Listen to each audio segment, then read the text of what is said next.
Walker Turley stuff here. So if you're seriously studying the subject, I have to say you got to get these. Coming out of the Reformation. It would seem very unusual to us today, but it was 19th century pulpit oratory. And then when you overlay the Reformation fervor with the wartime emotions associated with the coming of the federal troops in 1857 to Utah, you just have a tinderbox being created. How difficult would it have been for the rank and file, sitting in the pews, hearing this, pulpit thumping, fire and brimstone coming from a leader? Would it have been confusing for a member to hear that and interpret what they really meant? And did they really mean it, I guess, as well? With the relative sense of isolation of the Mormon frontier in southern Utah, people easily misread this rhetoric. I think they were unsure about what orders from headquarters really were. And again, this fits the template of religious violence. But I wonder if you got a real sense. There have been a lot of questions about this idea, for example, of blood atonement, whether or not it was sort of a piece of religious sort of propaganda, it was part of the rhetoric, or in fact, if people were literally killed who were not living up to the ideals of their religion. In other words, did you get a clear sense of whether blood atonement, for example, played a factor in the violence, I guess, of that era, and particularly in Mountain Meadows? The language about blood atonement was very strong, as we point out in the book. And certainly there were people who heard that kind of language and I think took it seriously. As I've looked around at various church records, I've found records particularly far from Salt Lake City where people are expressing views that make it sound like they're taking that seriously. Yeah. Now, finding evidence that they actually carried it out is a different matter, and historians have been arguing over that for some time. Its impact on Mountain Meadows, however, I think is much clearer.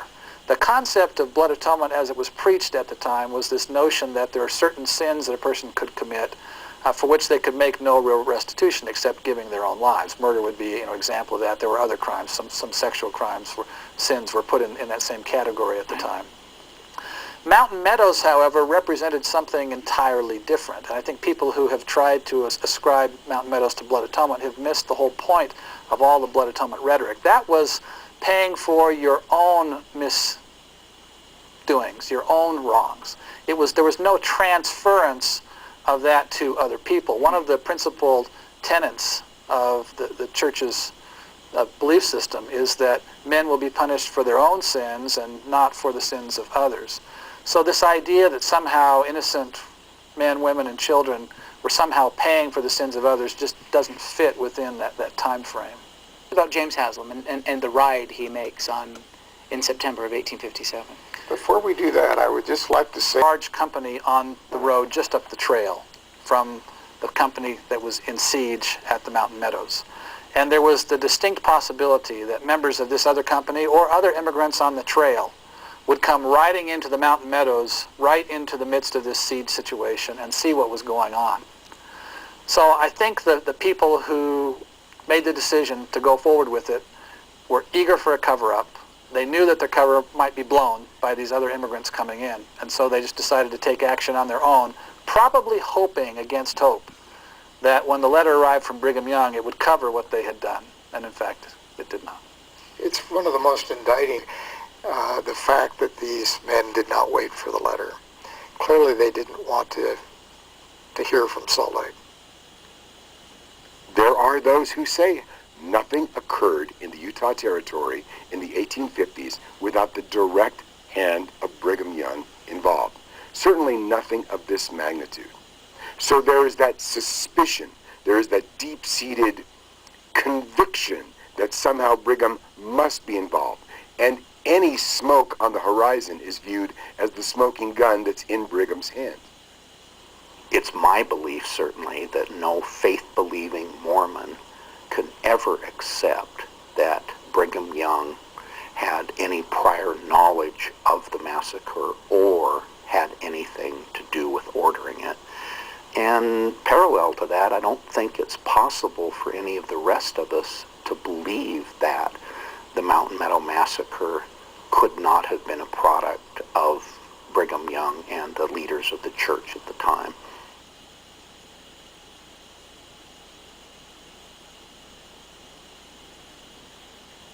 But it was a plan conceived by these local leaders. Again, and that's a clincher point for a lot of people, that somehow this idea, what are we going to do with this wagon train, that this idea came from headquarters in Salt Lake City. You're convinced that it was a plan, a scheme hatched by local leaders. Yes, and we reached that conclusion. We looked for other possibilities. Again, our feeling was we were aware that right from the outset, the settlers had blamed them. Yeah. They intended to. They didn't want to take the responsibility. And that starts you with a scenario of, well, if they did it all, if they didn't do it all, how many were there and how many white people were there? So I think this just joins a long litany of publications on the subject of the Mountain Meadows Massacre. And the one thing it cannot do, the one thing it will not do, is end the debate. Despite everything we can say about the Wild West frontier, about the Mormons' intentions, earlier atrocities against the Mormons, retribution, hard times, religious fervor, at the end of the day, we've still got 120 brutally murdered people, and I don't think anybody, a century and a half later, has an answer for that.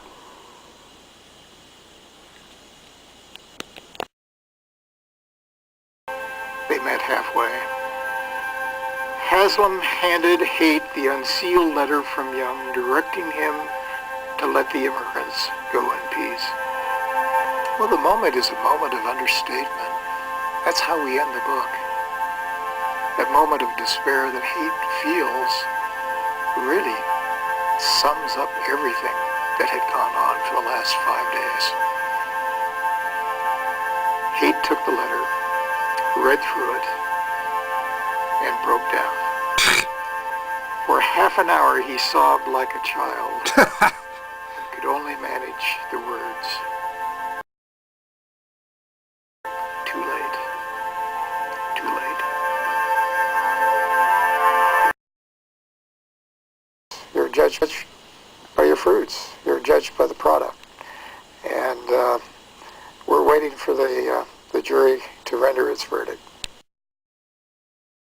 Was the distinct possibility that members of this other company or other immigrants on the trail would come riding into the Mountain Meadows, right into the midst of this siege situation, and see what was going on.